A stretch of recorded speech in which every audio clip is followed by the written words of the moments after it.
نحمده ونصلي على رسوله الكريم اما بعد فاعوذ بالله من الشیطان الرجیم بسم اللہ الرحمن الرحیم۔ آج میرا آپ سے سوال یہ کہ کیا آپ کو معلوم ہے کہ وہ کون کون سے کام ہیں، وہ کون کون سے طریقے ہیں، وہ کون کون سے انداز ہیں جن کے ذریعے آپ جلد اللہ تعالیٰ کے قریب ہو سکتے ہیں، یا جو آپ کو اللہ تعالیٰ کے قریب کرنے والے ہیں؟ کیونکہ آپ سے ایک بات میں نے کہی تھی اور اس کو آپ ایک کی پوائنٹ بنا لیجئے کہ ہمیں سالوں کا نہیں، مہینوں کا نہیں، ہفتوں کا نہیں، گھنٹوں کا نہیں، لمحوں کا استعمال جاننا ہے۔ ٹھیک ہے نا؟ یہ ایک کی اسٹیٹمنٹ ہے ٹائم مینجمنٹ میں، ہمیں لمحوں کو استعمال کرنے کا سلیقہ سیکھنا ہے۔ اور پھر میں نے ایک اور بات کہی تھی آپ کو کہ صرف استعمال نہیں بلکہ بہترین استعمال سیکھنا ہے، اور بہترین استعمال کے لیے ہمیں پھر بہترین کام آنے چاہیے، معلوم ہونے چاہیے کہ بہترین کام کون سے۔ تو یہاں چند ایک مثالیں آپ کو دوں گی کہ وہ کون لوگ تھے جنہوں نے اللہ کا قرب پانے کے لیے اپنی زندگیاں بہترین طریقے پر آرگنائز کر لیں، جس سے وہ اپنے وقت سے بھرپور فائدہ اٹھا کے گئے۔ ایک بزرگ کہتے ہیں اگر ایک دن میں اپنے کسی ذکر میں کوئی کمی کر دوں تو پھر ممکن نہیں کہ اگلے دن اس کمی کو پورا کر سکوں، کیونکہ اس دن کا نامہ اعمال اس چیز کے بغیر چلا گیا، خالی۔ اس بات کو سمجھنے کے لیے آپ یوں کر سکتے ہیں کہ ہمارا ہر دن ایک خالی صفحہ ہے ہماری ڈائری کا جو روزانہ ہمیں ملتا ہے۔ گویا ہر روز صبح سب کو ایک خالی پیپر مل جاتا ہے شام تک کے لیے یا اگلی صبح تک کے لیے، جو اس کے اعمال نامے کا کاغذ ہے۔ ہر روز کی طرح مثلاً آج بھی آپ کو آپ کے اعمال نامے کا کاغذ ملا ہوا ہے، جس پر صبح سے لے کر رات تک کے آپ کے سارے کام ریکارڈ ہوتے ہیں، کیا کیا آپ نے سب لکھا جاتا ہے۔ وَكُلُّ كَبِيرٍ وَصَغِيرٍ مُسْتَطَرٍ، ہر چھوٹی بڑی بات لکھی چلی جا رہی ہے، ٹھیک، لمحہ لمحہ اس میں شو ہو رہا ہے کہ آپ نے کہاں گزارا، چاہے مختلف رنگوں سے یا مختلف ڈیزائنوں سے، یا اس صفحے کو آپ اپنا دن سمجھ لیجئے، یا اس سے آپ اپنے آپ کو کمپیئر کر لیجئے۔ یہ صفحہ ہے ایک، اس میں مختلف رنگ لگے ہوئے، مختلف لکیریں ہیں، مختلف رنگ ہیں، کہیں ایک رنگ ہے، کہیں دوسرا ہے، کہیں تیسرا ہے، کہیں پورا ہے، کہیں آدھا ہے، کہیں کٹا ہوا ہے، کہیں ایک طرف کو جھکا ہوا۔ آپ سمجھیے کہ یہی آپ کے سارے دن کے کام ہیں۔ اس طرح اپنے دن کو آپ شو کر سکتے ہیں، یا آپ مثلاً مختلف جگہوں پر مختلف کلرز کے ساتھ یا مختلف ڈیزائنز کے ساتھ، یا کچھ گیپس چھوڑ کے، کچھ خلا، یعنی مختلف کاموں کو آپ سمبلائز کر سکتے ہیں، مختلف شکلوں یا رنگوں یا ڈیزائنوں بنا سکتے ہیں۔ ٹھیک ہے، وہ ہے آپ کی زندگی کا ایک دن۔ اور جو آپ میں سے آرٹسٹ ہیں وہ اسکیچ بھی کر سکتے ہیں، ٹھیک ہے، اسکیچ کر سکتے ہیں آپ۔ ہر ایک کے اوپر یہ اسائنمنٹ لازم نہیں، لیکن آپ میں سے جن کو اللہ نے صلاحیت دی ہے، میں ان سے ریکویسٹ کروں گی کہ وہ دوسروں کو سمجھانے کے لیے کوئی ایسا ایک ماڈل تیار کر لیں، ایک دن کا نقشہ بنائیں، کس میں ایک دن میں ہم جو کچھ کرتے ہیں اس کو مختلف رنگوں سے صرف شو کریں۔ کہیں کالا رنگ لگائیں برے اعمال کے لیے مثلا، کہیں گرین رنگ لگائیں اپنے معمولات کے لیے، کہیں نمازوں کو شو کریں، کہیں عبادت کو شو کریں، کہیں حقوق العباد کو شو کریں، کہیں اپنے پڑھائی کو، اور ہر ایک کے جیسے رولز ہیں اس کے مطابق اس کے جو گولز ہیں، ایک ڈیلی گولز کی جو لسٹ ہے آپ کی، اس کو آپ شو کر سکتے ہیں۔ اب دیکھیے کہ جب تک ہم اپنے اہداف مقرر نہیں کرتے، اپنے گولز متعین نہیں کرتے، اس وقت تک ہمارے اوقات یا ہمارا ٹائم ایٹ رسک ہے، نقصان پر ہے۔ جلد از جلد اپنے فرائض اور اپنی ذمہ داریوں کی لسٹ بنا کر سامنے رکھ لیں کہ مرنے سے پہلے کیا کیا کر لینا چاہیے آپ کو، کون کون سے قرضے چکا دینے چاہیے، کون کون سے حق ادا کر دینے چاہیے، کون کون سے فرائض پورے کر لینے چاہیے۔ اور بائی دا وے وقت کون سا ہے وہ موت کا، کیا ٹائم ہے، ٹائم لمٹ کیا آپ کے پاس، لمحے کا نہیں پتا، اس لیے اس میں تاخیر نہیں ہونی چاہیے۔ وَلْتَنْظُرْ نَفْسٌ مَا قَدَّمَتْ لِغَدٍ، ہر شخص کو اپنا آپ حساب کرنا ہے، کیا ٹاسک ہے میرے، کیا اسائنمنٹس ہیں میری، کیا ذمہ داریاں ہیں میری، کیا فرائض ہیں میرے، کیا امنگیں ہیں، کیا آرزویں ہیں، کیا گولز ہیں، اہداف ہیں، زندگی میں کیا کرنا چاہتی ہوں۔ تو سب سے پہلے تو قرض اور فرض کی لسٹ بنائیے، مجھ پہ فرض کیا ہے، مجھ پہ قرض کیا ہے، یعنی ذمہ داری کیا ہے۔ پھر اس کے بعد آپ مزید کیا چاہتے ہیں، خواہشات کی لسٹ بنا لیں، امنگیں، آرزویں، ٹھیک ہے نا، ان کی آپ لسٹ بنا لیں۔ اچھا، پھر کچھ چیزیں تو سالوں میں ہوگی، ٹھیک، مثلاً عبداللہ بسفر ایک بہت اچھے قاری ہیں، ان سے کسی نے پوچھا کہ تم کیا کرنا چاہتے ہو زندگی میں، جیسے ہمارے یہاں بچے کہتے ہیں ہم پائلٹ بنے گے، کوئی ڈاکٹر بنے گے، تو ان سے کسی نے پوچھا کہ تم کیا کرو گے، تو ان کا میں اپنی زندگی میں 1 ملین لوگ حافظ بناؤں گا. ملین جو 10 لاکھ ہوتے ہیں. اب یہ تو نہیں ہو سکتا کہ کوئی اگر یہ گول بنائے اور وہ کہ کل میں اپنا گول پورا کر لوں، یہ نہیں ہو سکتا. کچھ گولز ایسے ہیں جو آپ کی زندگی کے ساتھ لمبی عمر تک چلیں گے اگر آپ کو اللہ نے لمبی زندگی دے دی. ڈیپینڈ کرتا ہے، تو اللہ کی مرضی، ہمارے ہاتھ میں تو کچھ نہیں. کچھ آپ کے گولز ایسے ہیں کہ جو شارٹ ٹرم ہوتے ہیں، کم وقت کے لیے ہوتے ہیں، تو یہ بھی آپ کو پھر دیکھنا ہوگا. پھر ایک اور حیثیت سے کہ جو آپ کے رولز ہوتے ہیں اسی کے مطابق آپ کے گولز ہوتے ہیں. آپ کا رول کیا ہے؟ مثلاً ایک سب سے اہم رول اس وقت آپ کا کیا کہ آپ ایک طالب علم ہیں، ٹھیک ہے. آپ کے اور بھی رولز ہو سکتے ہیں، مثلاً آپ ایک بیٹی ہیں، آپ ایک بیوی ہیں، آپ ایک ماں ہیں، آپ ایک مثلاً ڈاکٹر ہیں، کچھ بھی ہیں. اس کے مطابق آپ کو اپنے گولز جو ہیں وہ متعین کرنے ہیں. اگر آپ اپنے طالب علم ہونے کی حیثیت سے اپنے گولز متعین کر لیں کچھ کہ آپ کو ہر روز کیا کیا کام کرنا ہوتا ہے، اس کی ایک لسٹ ہونی چاہیے آپ کے پاس کہ میرا ڈیلی ہوم ورک یہ ہے، میرا روز کا کام یہ ہے. ان گولز میں اضافہ بھی ہوتا چلا جائے گا، ٹھیک ہے نا. تو وہ اگر آپ کے سامنے ہوں گے گولز، تو پھر اس کے بعد آپ دیکھتے جائیں کہ آپ ان میں سے کیا کیا کر رہے ہیں، کیا کر سکتے ہیں، کیا نہیں کر سکتے، ابھی کتنا کام آپ نے کرنا ہے. تو ان گولز کو بھی آپ اپنے اس کلر کے ساتھ شو کر سکتے ہیں، ٹھیک ہے نا، مختلف کلرز کے ساتھ کہ یہ آپ کے ہائی امنگیں ہیں اور امیدیں ہیں جو آپ. اچھا، پھر آپ کے کچھ معمولات ہوتے ہیں دن کے، جیسے صبح شام کے آپ ذکر کرتے ہیں، نماز کے بعد کا ذکر کرتے ہیں، وغیرہ وغیرہ جو آپ کو کرنے چاہیے. اب کیا ہے، آج کے دن آپ نے مثلا صبح شام کی دعائیں کوئی نہیں پڑھی فار ایگزامپل، یا فجر کی نماز کے بعد کے اذکار نہیں پڑھے، وہ کیا ہوا، خالی خانہ چھٹ گیا. اب کل کے دن آپ کہیں اچھا میں کل پڑھ لوں گی نا، کیا ہوا آج نہیں پڑھی تھی، وہ آج یہ ہو گیا تھا، وہ ہو گیا تھا، یہ تھا وہ تھا، کوئی اس پہ الزام لگایا، کوئی اس کو بلیم کیا، کوئی کسی پہ ذمہ داری ڈالی اور کام کوئی نہ کیا. اب یہ جو آج کی آپ کی شیٹ ملی تھی نا، زندگی کا آج کا کاغذ آپ کا ملا تھا، اس میں تو رہ گیا خالی. اب یہ بزرگ یہی کہتے ہیں کہ جو میرا ایک دن کا عمل رہ گیا میں کل اس کو پورا کر ہی نہیں سکتا. پچھلے دن کی کاغذ واپس چلا گیا آ کے. جو آج آپ کو کاغذ ملا ہے کیا کل یہی ملے گا کہ جو خانے رنگ بھرنے رہ گئے تو ذرا آج بھر لیں بیٹھ کے؟ یہ تو نہیں ہو سکتا نا. اس لیے جو آج کرنا ہے نا وہ آج ہی کرنا ہے آپ کو. تو جو اہم ترین عادت اللہ کے قریب ہونے کی ہے وہ کیا ہے؟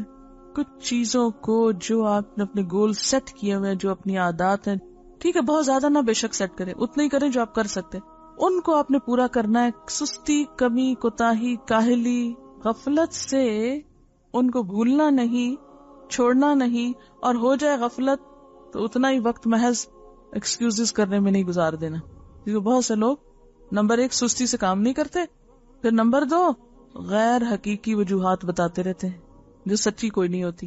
اپنے کو بھی دھوکہ دیتے ہیں، اوروں کو بھی دیتے ہیں. وما يخدعون الا انفسهم وما يشعرون. جب تک اپنے ساتھ ہم سچے نہیں ہوں گے اس وقت تک ہم اپنے دشمن ہیں. خود اپنے ساتھ سچے، اپنا بھلا سوچے، کسی پہ احسان نہ کرے. ایک بچی میرے پاس آئی تو کہنے لگی میں نے کسی نے لیکچر دیا تو میں نے سنا کہ جو اولاد اچھے کام کرے تو وہ اپنے والدین کے لیے صدقہ جاریہ بنتی ہے، تو پھر مجھے کیا فائدہ ہوگا؟ اگر میرے کاموں کا فائدہ میرے ماں باپ کو ہی ہونا ہے تو مجھے میرا کیا فائدہ؟ میں نہیں کرتی. تو ہو سکتا ہے آپ بھی یہ سوچ رہے ہوں ہم کیوں اچھے بنے اگر ہمارے ماں باپ کو فائدہ ہونا ہے ہم سے. وَمَنْ جَاهَدَ فَإِنَّمَا يُجَاهِدُ لِنَفْسِهِ. سب سے پہلا فائدہ آپ کو خود ہوتا ہے، باقی کسی کو بعد میں ہوتا ہے. ایک کتاب ہے مقدمہ ابن خلدون، اس میں ہارون الرشید کے بارے میں آتا ہے کہ جب اس نے اپنے بیٹے الامین کو اس کے استاد کے سپرد کیا تو استاد کو ایک ریکویسٹ کی کہ اقرئہ القرآن، اس کو قرآن کی قرات سکھاؤ، قرآن پڑھنا سکھاؤ. وعرفہ الاخبار، تاریخ کی معرفت دو، اخبار کہتے ہیں تاریخ کو. وروہ الاشعار، اور اس کو اشعار کی تعلیم دو یا اشعار سے مانوس کرو. وعلمہ السنن، سنت کی تعلیم دو، سنتیں سکھاؤ، یعنی زندگی میں عام روزمرہ زندگی میں کون سا کام کیسے کرنا چاہیے نبی صلی اللہ علیہ وسلم کی پیروی کرتے ہوئے. وبصرہ بمواقع الکلام، وبصرہ بمواقع الکلام. بصرہ کا مطلب ہے بصیرت دو اس کو، سجھاؤ اس کو. مواقع موقع کی جمع ہے، کلام کا معنی کیا ہے؟ کلام یعنی بات کے جو موقع ہے، موقع محل کی مناسبت سے بات کرنا سجھاؤ یا سکھاؤ کہ کس موقع پر کیا بات کرنی چاہیے. اور کس انداز میں کرنی چاہیے، کہ یہ بچہ کس وقت میں کیا کہا کرے. وَامْنَعْهُ مِنَ الضِّحْكِ إِلَّا فِي أَوْقَاتِهِ، اور اس کو ہنسنے سے روک کر رکھنا مگر اس کے موقع پر یا موقع کی مناسبت سے یا اس کے اصل وقت میں. الا فی اوقاتہ، مگر ہنسی کے وقت. کیوں؟ بے موقع کی ہنسی کیا ہوتی؟ بے موقع کون ہنستا ہے؟ مجنون. جو مجنون ہوتے ہیں، پاگل لوگ جنہیں آپ کہتے ہیں، ان بیچاروں کو نہیں پتا ہوتا کہ کہاں ہنسنا ہے کہاں رونا ہے، تو ہر موقع بے موقع وہ ہنس دیتے ہیں بعض اوقات. تو بعض لوگ بھی بالکل مجنونانہ حرکتیں کرتے ہیں، سنجیدہ مجلس میں ہنسنا شروع کر دیتے ہیں، بعض اوقات نماز پڑھتے ہوئے ہنسنے لگتے ہیں. عموماً آپ نے بچوں کو دیکھا ہوگا کہ نماز میں کھڑے ہوتے ہیں اور ساتھ ہی ہنسنا شروع کر دیتے. ایک ہنستا اور سارے بچے اگر کٹھے نماز پڑھے سب ہنسنا شروع کر دیتے. اب ان کو آپ کیا کہہ کے معاف کر دیتے ہیں؟ بچے ہیں. لیکن بڑوں کو تو نہیں معاف کیا جا سکتا نا. اور اگر کوئی ایسی حرکتیں کرتا ہے تو اس کا مطلب ہے کہ اس کے اندر ادب نہیں، اخلاق نہیں، تمیز نہیں، اس کی تربیت ہی نہیں ہوئی. ٹھیک ہے، یعنی ہنسنا منع نہیں ہے، لیکن اس وقت ہنسنا جب ہنسنے کا موقع نہ ہو، یا بے موقع ہنسنا وہ درست نہیں ہے. اسی طرح بے موقع کی بات حماقت ہے. مثلا موضوع کوئی چل رہا ہے، بات کوئی ہو رہی ہے، اور ایک شخص اٹھ کے بالکل irrelevant بات کرتا ہے، غیر موضوع، غیر مناسب، غیر متعلق، جس کو آپ کہیں گے. کیا کہیں گے آپ اس کو؟ کہ اس کے دماغ درست ہے؟ بات کس کی ہو رہی ہے اور یہ اس میں کیا کہہ رہا ہے؟ ایسا شخص کون ہوتا ہے؟ غیر حاضر دماغ. ناسمجھی کی علامتیں ہیں نا یہ. تو یہ سمجھداری پیدا کرنی ہوتی ہے، یہ تربیت سے آتی ہے، اور اس کے لیے یا تو ماں باپ تربیت کرتے ہیں یا پھر استادوں کا فرض ہے کہ وہ تربیت کریں اپنے طالب علموں کی، اپنے شاگردوں کی. لیکن والدین کو تو وقت ہی نہیں ہے. جن کے پاس کھانے کو نہیں، ان کے پاس یہ عذر ہے کہ ہم کیا کریں، بچوں کے لیے اگر کمائے نہیں تو ان کو بھوکا مارے. جن کے پاس زیادہ ہے وہ زیادہ کی وجہ سے اتنے مشغول ہیں کہ ان کو اپنے انٹرٹینمنٹ اور اپنے مصروفیات سے وقت نہیں، لہذا نسلوں پہ نسلیں بگاڑ کا شکار ہیں. اور پھر اسکولوں کا مقصد تعلیم دینا تو رہ گیا ہے، تربیت شاید ان کی ذمہ داری میں سے نہیں. تو ایسے میں قرآن پڑھنے پڑھانے والے اگر اس گیپ کو فل کریں اور اس فریضے کو ادا کریں تو تبھی اسلام کا کوئی عملی نمونہ سامنے آئے گا. ورنہ اگر ہم بھی بے سوچی سمجھی باتیں اور بغیر موقع کے کام کرتے رہے تو ہماری زندگی بھی ضائع ہونے کا امکان ہے. ٹھیک ہے، وقت کے صحیح استعمال میں ایک تو یہی اہم ترین بات ہے کہ جس کام کے لیے جو وقت مقرر کیا گیا ہو اس کام کو اس وقت کے اندر کرنا. اور اس کی تربیت اور ٹریننگ ہمیں اللہ سبحانہ وتعالی نے دی ہے نمازوں کے ذریعے. اور ہمارے سہل پسند نفسوں پر سب سے بھاری کیا ہے؟ نماز. اور نماز نہ پڑھنے والے، خیر ان کے لیے تو پھر اوقات کی پابندی کوئی اہمیت ہی نہیں رکھتی. لیکن عموماً یہ دیکھا گیا ہے کہ جو نماز پڑھنے والے بھی ہیں وہ بھی ایک بہت بڑی مشکل کا شکار ہیں. اور وہ کیا ہے؟ افضل وقت یا وقت کے اندر نماز پڑھنا. عموماً اس کا اہتمام نہیں ہوتا. اور یہ کس کی صفت بتائی گئی؟ سستی کے مارے نماز پڑھنا اور نماز میں اللہ کو یاد نہ کرنا، ادھر ادھر کی باتیں سوچتے رہنا. منافقین کی، ان المنافقین یخادعون اللہ وہو خادعہم، بے شک منافق اللہ کو دھوکہ دیتے ہیں. یہ جو ٹال مٹول والی عادت ہے نا، یہ بھی ایک طرح سے چیٹنگ ہی ہے. وہو خادعہم، اور وہ ان کو دھوکہ دینے والا ہے. وَإِذَا قَامُوا إِلَى الصَّلَاةِ قَامُوا كُسَالَىٰ، اور جب وہ نماز کے لیے کھڑے ہوتے ہیں تو سستی کے مارے کھڑے ہوتے ہیں. یراؤن الناس، لوگوں کو دکھاوا کرتے ہیں. کام کرنے کا مقصد کچھ اور ہوتا ہے، دکھاتے کچھ اور ہے. وَلَا يَذْكُرُونَ اللَّهَ إِلَّا قَلِيلًا، اور اللہ کو بہت تھوڑا یاد کرتے ہیں. اس کا کیا تعلق ہے؟ نماز میں سستی سے کھڑے ہوتے ہیں، یعنی اللہ کو بہت کم یاد کرنے کا کیا تعلق ہے نماز میں سستی کرنے کے ساتھ؟ بات یہ ہے کہ جب وہ آتے ہی سستی کے ساتھ ہیں، پڑھتے ہی لیٹ ہیں، تو پھر اللہ کو کہاں یاد رکھیں گے اس میں؟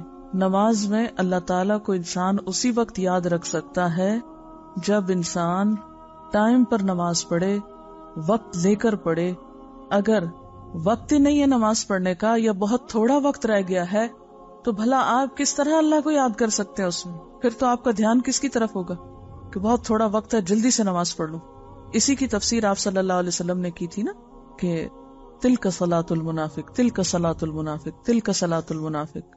یہ منافق کی نماز ہے، یہ منافق کی نماز ہے، یہ منافق کی نماز ہے. 3 دفعہ یہ فرمایا تو پوچھا گیا کہ کون سی نماز منافق کی ہے؟ فرمایا کہ وہ شخص جو سورج کے پیلا پڑنے کا انتظار کرتا رہتا ہے. اچھا ابھی تو وقت ہے، ابھی کافی ٹائم ہے، پڑھ لیتا ہوں نا، حتیٰ کہ جب غروب ہونے کے قریب ہوتا ہے وہ تو نماز کے لیے اٹھتا ہے اور 2-4 ٹھونگے مار لیتا ہے، جس طرح مرغا زمین سے دانہ چننے کے لیے ٹھونگے مارتا ہے، اور اس میں وہ اللہ کو کچھ بھی یاد نہیں کرتا. جلدی کی نماز میں پھر اللہ تعالیٰ کی یاد تو نہیں ہوتی، اور جلدی کے 2 ہی سبب ہو سکتے ہیں. جلدی نماز پڑھنے کے 2 ہی سبب ہو سکتے ہیں، ایک تو یہ کہ سستی، اور دوسرے دیر سے پڑھنا. یعنی نماز میں دل ہی نہ ہونا سستی ہے، نماز کو ایک بوجھ سمجھنا، تو جب نماز کے لیے کھڑے ہوئے تو بس جلدی سے بوجھ اتار کے پھینکا.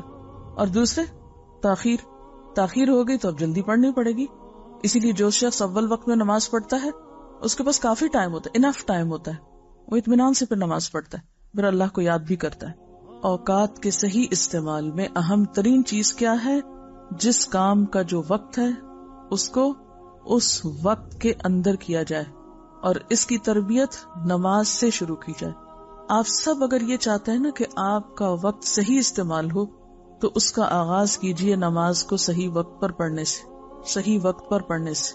یہ الگ بات ہے کہ طویل نماز پڑھیں تو پھر آخری وقت میں آپ جا پہنچے، جیسے نبی صلی اللہ علیہ وسلم فجر کی نماز اندھیرے میں شروع کرتے تھے اور اتنی لمبی پڑھتے تھے کہ روشنی ہو جاتی تھی، وہ تو ایک الگ بات ہے.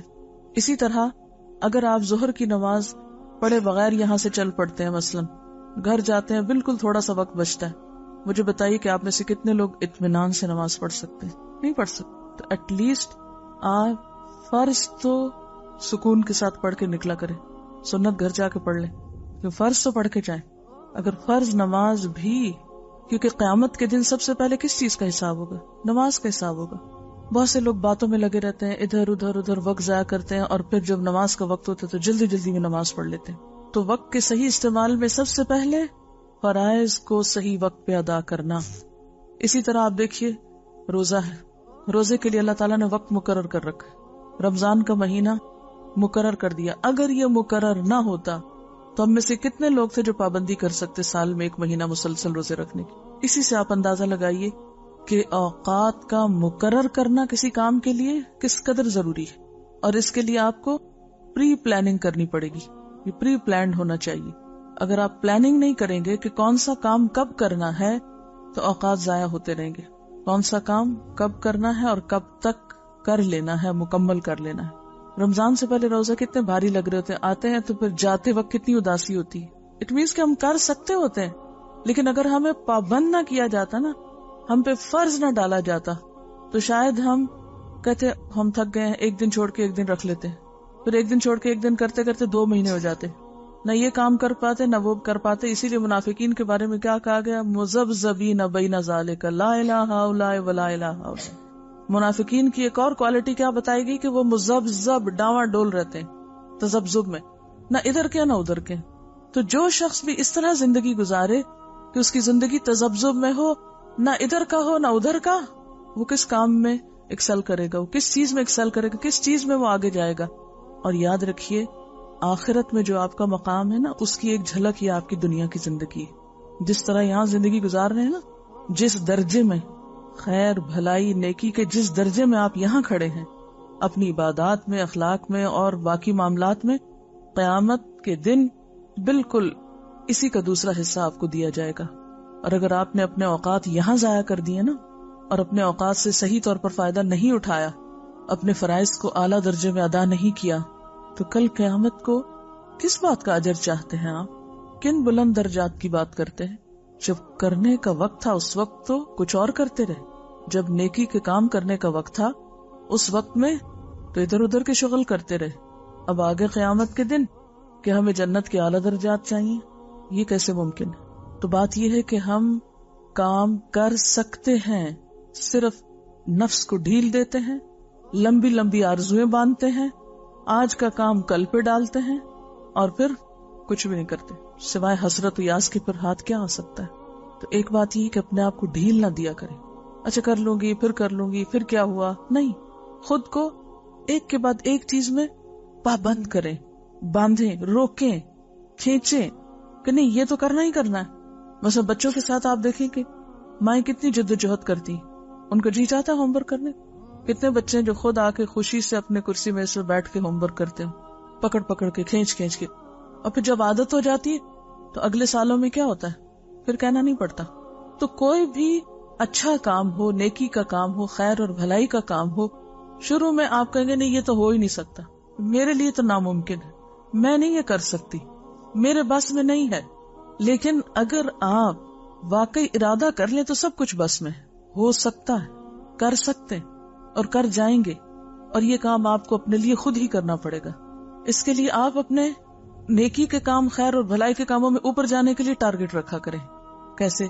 مثلاً آپ اس کو ایک پہاڑ کے اوپر چڑھنے سے تعبیر کریں یا اس سے تشبیہ دیں. آپ اپنے ٹارگٹ رکھیں, اچھا مجھے اتنی دیر میں یہاں تک پہنچ جانا چاہیے. جیسے کبھی آپ اگر سفر کر رہے ہو, مثلاً گاڑی پہ اگر سفر کر رہے ہو, اور آپ نے نوٹ کیا ہوگا کہ آپ سوچتے اچھا کتنے مائل ہو گیا سفر, اتنے مائل, اچھا اتنا باقی, مائل سٹون پہ آ بھی جاتا ہے نا کتنا باقی, کہتے میرا خیال ہے کہ 1 گھنٹہ لگ جائے گا. اور عموماً سفر میں ایسی گفتگویں کرتے ہیں نا, اچھا 1 گھنٹے کی بات ہے پہنچ جائیں گے. اور میرا خیال ہے شاید ہی کوئی شخص ایسا ہو جو سفر کرتے ہوئے, اچھا چھوڑیے باقی جو گھر سے آتے جاتے ہیں روز, تو ہو سکتا ہے کچھ لوگوں کی عادت یہ کہ بار بار اپنی گھڑی یا گاڑی کی گھڑی دیکھتے رہتے ہوں کہ اچھا کتنے منٹ ہو گئے اور کتنا رہ گیا, آدھا ہو گیا یا کوارٹر ہو گیا یا کتنا ہو گیا, دیکھتے ہیں نا. ایک ٹارگٹ ہوتا ہے اتنی دیر میں ہم پہنچ جائیں گے, یہ تو آپ بندھے ہوئے ہیں نا, تو اس لیے بس اس میں آپ خود سوچتے رہتے ہیں. کچھ چیزوں کے ٹارگٹ آپ خود سیٹ کیا کریں, سامنے گولز رکھے کریں اپنے, اتنے دنوں میں اتنے وقت میں یہ کام مجھے کر لینا ہے اور میں کر لوں گی, ہو جائے گا, کیوں نہیں ہوگا, ہو سکتا ہے. انڈر ایسٹیمیٹ نہیں کیا کرے. اور اگر نہ ہونے کا ڈر ہو تو اللہ سے دعا کیا کرے کہ اللہ تعالیٰ اوقات میں برکت پیدا کر دے. اچھا تو بات میں ہی کر رہی تھی کہ ایک دم سے بڑے بڑے ہائی ہوپس اور ہائی گولز نہ بھی رکھیں, اگر تو چھوٹے چھوٹے رکھا کریں. جب ایک تک پہنچ جائیں تو اس سے کیا ہوگا, ایک سینس آف اچیومنٹ ہوگی نا, کانفیڈینس ڈیولپ ہوگا. پھر اس کے بعد ایک اگلا اور رکھ لیں, پھر اگلا, پھر اگلا, اگلا کرتے کرتے آپ وہاں تک پہنچ جائیں گے. اگر آج آپ دنیا میں جنت الفردوس کو اپنا گول بناتے ہیں, جیسا کہ بنانے کو کہا گیا ہے, آپ صلی اللہ علیہ وسلم نے فرمایا کہ جب تم اللہ سے مانگو تو کیا مانگو, جنت الفردوس مانگو, کیونکہ وہ جنت کا اعلیٰ ترین حصہ ہے. اچھا ہم کبھی کسی کو کہیں یا کوئی ہم سے کہے تو ہم کیا کہتے ہیں, میں تو اس قابل ہوں ہی نہیں کہ وہاں پہنچ جاؤں, اس لیے کچھ کرنے کی ضرورت ہی کیا, میرے تو بس میں نہیں. پہلے سے ہی سوچ لیتے ہیں یہ نہیں ہو سکتا, یہ بس خیال ہے. تو جو شخص اپنے کاموں کی ابتدائی مایوسی سے کرتا ہے, اس سے پھر کس چیز کی توقع رکھی جا سکتی. صحابہ کرام اس سے برعکس سوچتے تھے, وہ جنت کو پانے کی سچی طلب اور تڑپ رکھتے تھے, اور واقعی وہ سمجھتے تھے کہ ایسا ہو سکتا ہے, اور اس کے لیے وہ ہر چیز چھوڑنے کو تیار ہو جاتے تھے, جان ہو, مال ہو, کچھ بھی چھوڑنے کو. اب دیکھیں نا, جو پہاڑ کی چوٹی پہ چڑھنا چاہتا ہے وہ زمین چھوڑے گا نا, جہاں کھڑا وہ چھوڑے گا نا, وہ چھوڑ کے اوپر پہنچے گا نا. تو کچھ پانے کے لیے کچھ دینا تو پڑتا ہے. پھر آپ یہ دیکھیں کہ ملے گا کیا اور چھوڑ کیا رہے ہیں, کس کی قیمت زیادہ ہے. جس کی زیادہ ہے اس کو لے لیں, اور جس کی تھوڑی ہے اس کو چھوڑ دیں, اس کی قربانی کر لیں.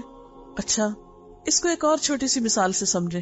مثلاً عبداللہ بن عبد الملک کہتے ہیں کہ ہم اپنے والد کے ساتھ جب سفر کر رہے ہوتے تھے تو ہمارے والد ہم سے کہتے, سبحوا حتی تأتوا تلک الشجرہ. اچھا تم سب بچوں تسبیح کرو جب تک وہ درخت آ جائے.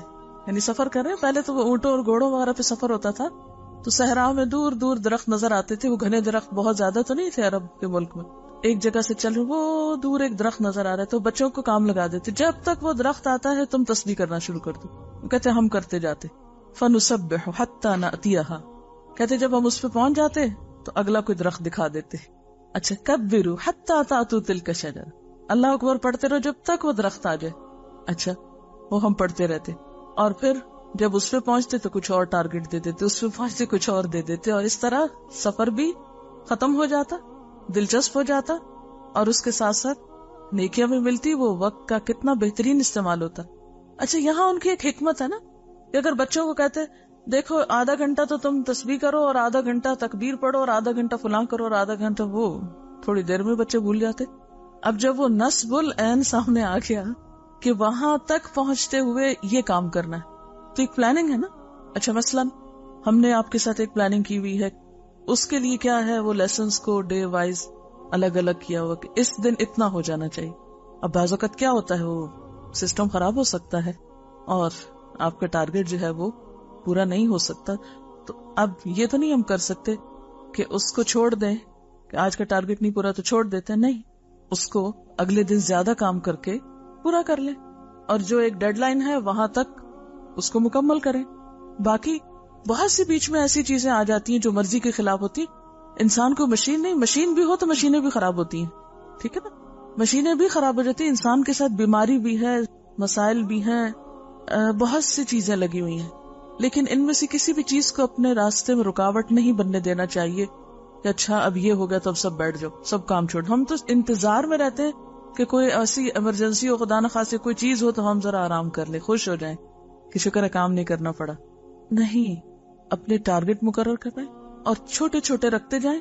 جب اس کو اچیو کر لیں تو اگلے پہ، اگلے سے اگلے پہ، اگلے سے اگلے پہ، تو انشاءاللہ آپ اس طرح اپنے اوقات کو صحیح طور پر استعمال کریں. آپ دیکھیں کہ اللہ تعالیٰ سارا سال ہم سے پابندی کراتے ہیں چھوٹے یونٹ میں، یعنی دن کے 5 حصوں میں 5 نمازیں پڑھوا کر، پھر سال میں روزے رکھوا کے، پھر اسی طرح زکوٰۃ، پھر اسی طرح حج.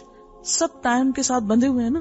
تو اپنے کاموں کو، جس سے پہلے بھی میں نے کہا تھا، اپنے کاموں کو اوقات کے ساتھ باندھ دیں.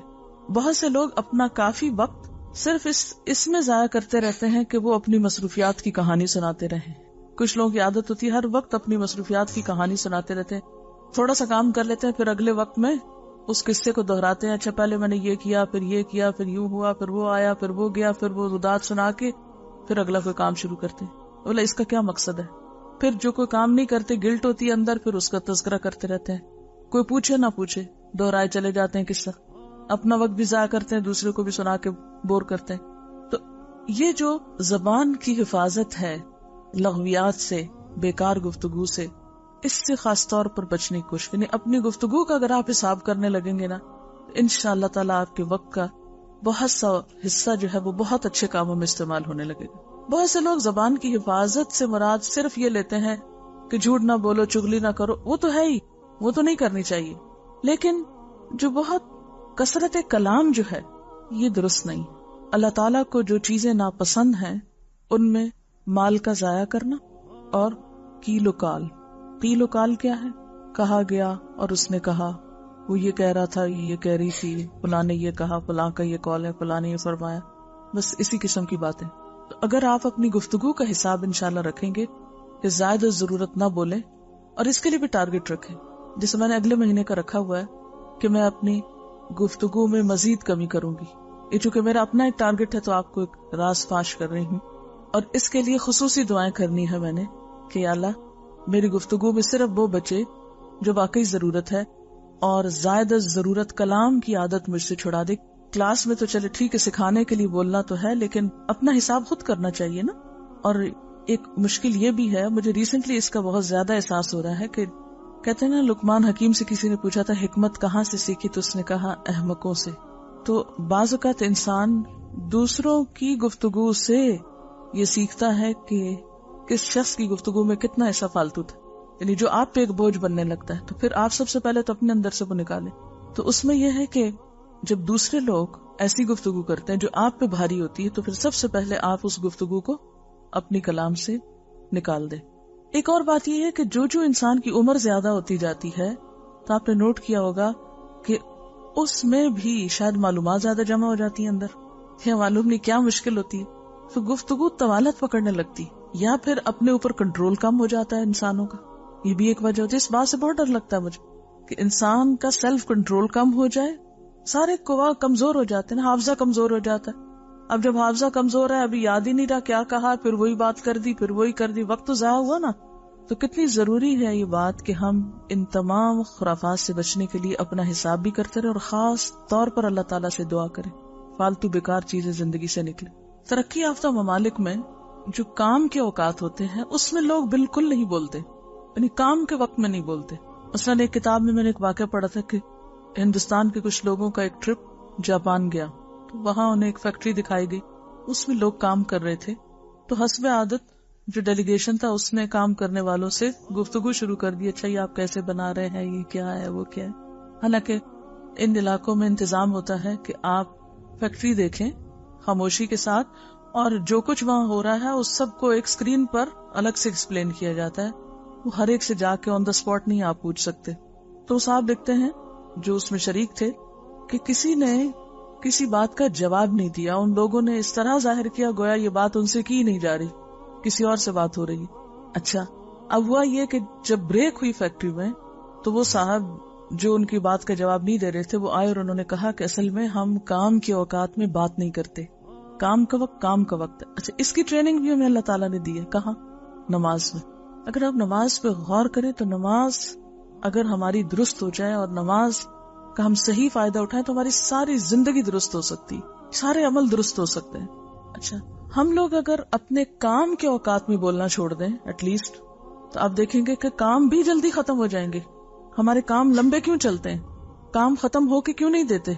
ہم کھانا پکا رہے ہیں یا کھانا کھا رہے ہیں یا کوئی بھی کام کر رہے ہیں تو آپ نے دیکھا ہوگا کہ وہ کام آدھے گھنٹے کا کام تھا, وہ گھنٹے سے بھی آگے نکل گئے, ہم ٹارگٹ میٹ ہی نہیں کر سکے, وہ ٹائم ٹیبل سارا ہی ڈسٹرب ہو گیا. کئی لوگ ٹائم ٹیبل بناتے ہیں اور پھر خود بھی اس کی پیروی نہیں کرتے, اس کو فالو نہیں کرتے. اب کیا ہوتا ہے کہ وہ کچھ بھی نہیں کر پاتے زندگی میں. تو اس میں اگر کام کے اوقات میں مثلاً آپ نے اگر اپنے پڑھائی کے لیے جو وقت مقرر کیا نا گھر میں, آپ اس وقت میں کسی ایسی جگہ چلے جائیں جہاں آپ پھر اس ٹائم میں بات نہ کریں کسی. اچھا بعض لوگوں کا حال کیا ہوتا ہے, یہاں سے جاتے ہی بستہ کھول لیتے ہیں, کتاب کھول کے بیٹھ گئے, اور وہ بھی قرآن شریف.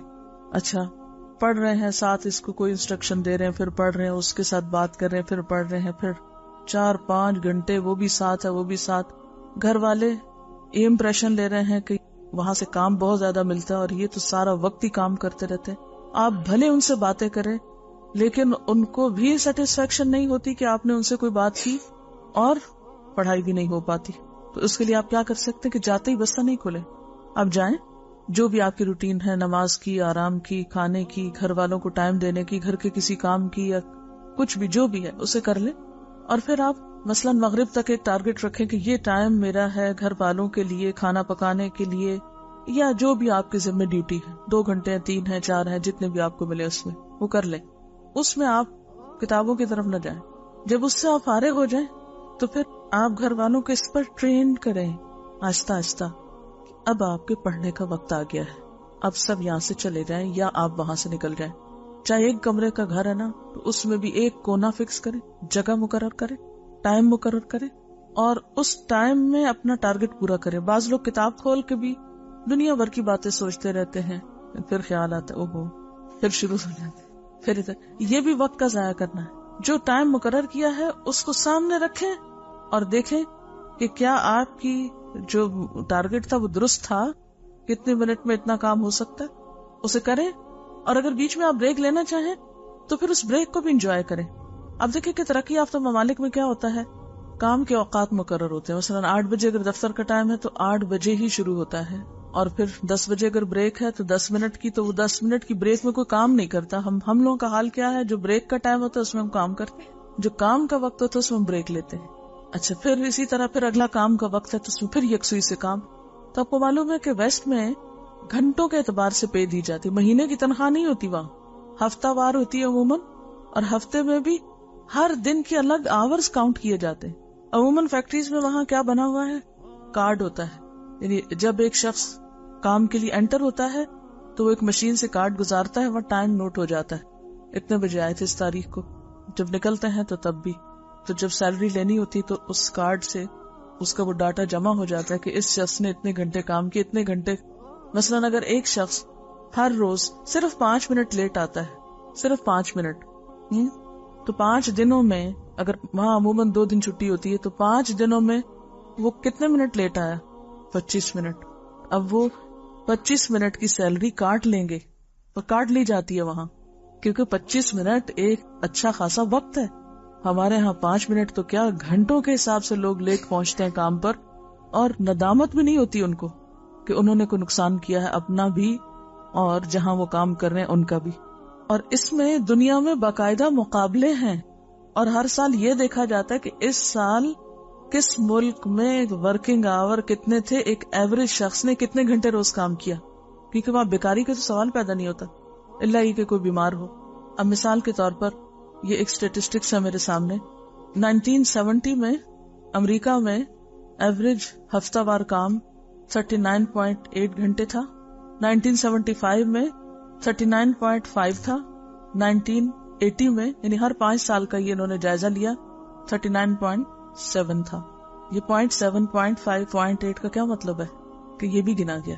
جاپان میں 43.3 70 میں، 38.8 75 میں، اور پھر 41.2 80 میں. اسرائیل میں 42.1 1970 میں، 40.3 75 میں، 38.3 80 میں.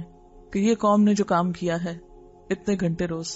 اور اس میں پھر مقابلہ ہے کہ نمبر 1 اس عرصے میں کون تھا، نمبر 2 کون تھا، نمبر 3 کون تھا. کوئی مسلمان ملک اس لسٹ میں شامل نہیں ہے.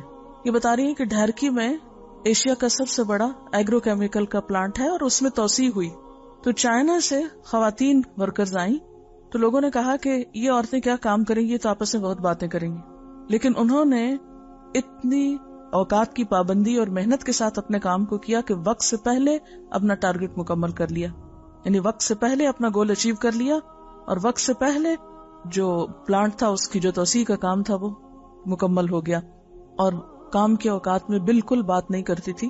ایک بریک میں وہ والی بال کھیلتی، چھٹی کے وقت سوئمنگ کرتی، اور بہت ایکٹیولی سب کام ہو رہا تھا. ہمارے ہاں نہ کام کے وقت میں کام کی عادت ہے، نہ ہی کام کا احترام ہے. ہاں تمنائیں بہت بڑی ہیں. کیا چاہتے ہیں؟ دین کی خدمت چاہتے ہیں. دنیا کے کام تو محنت کے بغیر ہوتے نہیں. دین کا کام ایک ایسا کام ہے جو بغیر کسی منصوبہ بندی کے، بغیر کسی محنت کے خود ہی ہو جاتا ہے. ہمارے ہاں تو جمعے کی چھٹی بھی نہیں ہے، اس میں بھی کام ہے.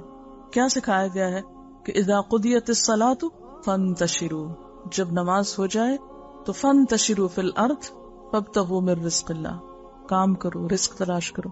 تو ہمیں اگر ہم واقعی چاہتے ہیں کہ اپنے اوقات کو صحیح استعمال کریں تو نمبر 1 پلاننگ بے حد ضروری ہے، اور اس کے لیے گولز، اور گولز بھی ہر شخص کے مختلف ہوں گے. ہر شخص کے گولز اس کے رولز کے مطابق ہوں گے. جو آپ کے رولز ہیں، کچھ رولز تو آپ کے مینڈیٹری ہیں جن کو آپ تبدیل نہیں کر سکتے. مثلا ایک ماں ہے، گول تبدیل نہیں کر سکتی. اسی طرح مثلا آپ طالب علم ہیں تو آپ کا یہ رول تبدیل ہو جائے گا کچھ عرصے کے بعد. تو اب آپ اپنی زندگی میں یہ دیکھیے کہ آپ کے اوپر کیا کیا ذمہ داریاں ہیں، آپ کی اس وقت کی موجودہ حیثیتیں کیا ہیں. مثلا آپ ایک بیوی ہیں، مثلا آپ ایک بیٹی ہیں، مثلا آپ ایک طالب علم ہیں، مثلا بہن ہیں. اپنے مختلف رولز کو دیکھ لیجیے جو امپورٹنٹ ہیں. اب مثلا اگر آپ ایک بیوی ہیں تو ظاہر ہے آپ کے شوہر کے حقوق ہیں آپ پر. علم کا حاصل کرنا آپ کے شوہر کے حقوق کی قیمت پہ نہیں ہو سکتا. اسی طرح اگر آپ ایک بیٹی ہیں تو والدین کی مدد کرنا یا ان کا ساتھ دینا آپ کی ذمہ داریوں میں سے. تو پہلا کام تو یہ کیجئے کہ ایک جو آپ کا رول ہے اس کے مطابق آپ کا گول کیا ہے، آپ کی ذمہ داریاں کیا ہیں. پھر اگلی بات یہ ہے کہ کون سا کام آپ نے کب کرنا ہے، کون سا کام کب کرنا ہے آپ کو. اب بعض لوگ ایک بوجھ سر پہ سوار رکھتے ہیں، اور ہمارے بچے ہیں نا، کیا کریں، کوئی وقت نہیں ملتا، سارا دن بچوں کو رونا روتے رہیں گے، کیا کریں، شوہر ہی نہیں مانتے، ان کی بڑی ذمہ داری مجھے، سارا دن شوہر کی بات، بہانہ ایک بنا لیا. تو یہ جو بہانے بنانے کی عادت ہے زندگی سے نکال دیجیے. اگر آپ جس وقت میں جو کرنا چاہیے اس کے پابند ہو جائیں تو شکایت بھی نہیں رہے گی.